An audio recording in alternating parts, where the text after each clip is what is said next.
Hi friends, welcome to அடடா kitchen. நம்ம இன்றைக்கி என்ன பார்க்க போகிறோம்னா, உருளைக்கிழங்கு பச்சை பட்டாணி குருமா எப்படி செய்கிறதுன்னு சொல்லிட்டு பார்க்க போகிறோம். அதுக்கு தேவையான பொருளை பார்த்தலாம். ஒரு அடுப்பில் ஒரு கடாய் வச்சு எண்ணெய் விட்டுக்கோங்க. கடுகு அரை ஸ்பூன் விட்டுக்கோங்க. கடுகு நல்லா பொரிஞ்சதுக்கப்புறம் ஒரு அரை ஸ்பூன் அளவு ஜீரகம் போட்டுக்கலாம். ஜீரகம் பொரிஞ்சதுக்கப்புறம் வெங்காயம் சேர்த்தாச்சு. வெங்காயத்தை நல்லா வதக்கிட்டு அதுக்கப்புறம் தக்காளி சேர்த்துக்கலாம். வெங்காயம் நல்லா வதங்கிட்டு இருக்கும் போதே பூண்டு இஞ்சி சேர்த்துக்கலாம். சின்ன சின்னதாக கட் பண்ணி வச்சுருக்கேன்.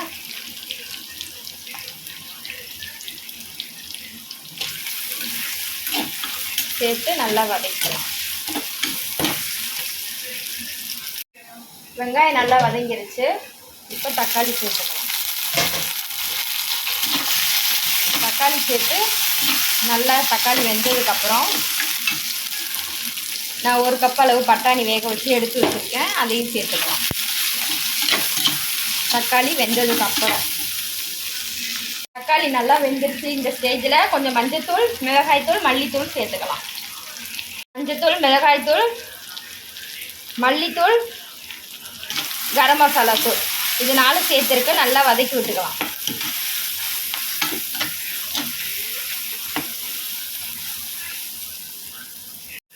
இந்த ஸ்டேஜில் பட்டாணி சேர்த்துக்கலாம்.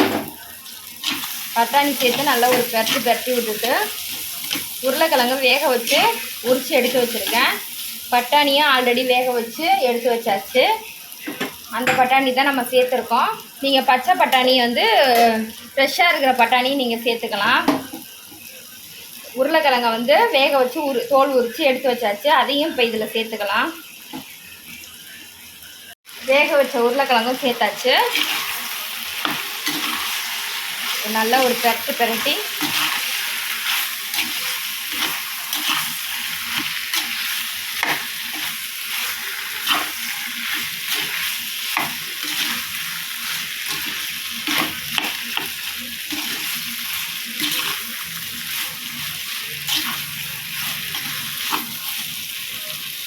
ஒரு 10 நிமிஷம் அப்படியே வேகட்டும். வெந்ததுக்கப்புறம் நம்ம அடுப்பு ஆஃப் பண்ணிடலாம். கொத்தமல்லி தூவி பட்டாணி உருளைக்கிழங்கு நல்லா போட்டது நல்லா வெந்துருச்சு. மசாலா தூள் வாடை எல்லாம் போயிடுச்சு. இந்த ஸ்டேஜில் நம்ம கொஞ்சம் கொத்தமல்லி தூவி ஒரு பெரட்டி இறக்கிடலாம்.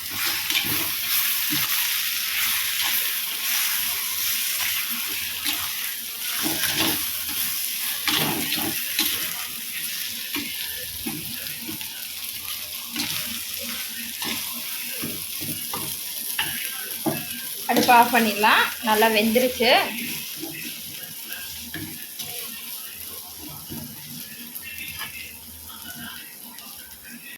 நம்ம ரெடி பண்ண பட்டாணி உருளைக்கிழங்கு குருமா ரெடி ஆயிடுச்சு. ரொம்ப டேஸ்ட்டாக இருக்கும். செஞ்சு பாருங்கள். டேஸ்ட் எப்படி வந்துச்சுன்னு சொல்லிட்டு மறக்காமல் நம்ம சேனலுக்கு ஒரு கமெண்ட் பண்ணுங்கள், லைக் பண்ணுங்கள்.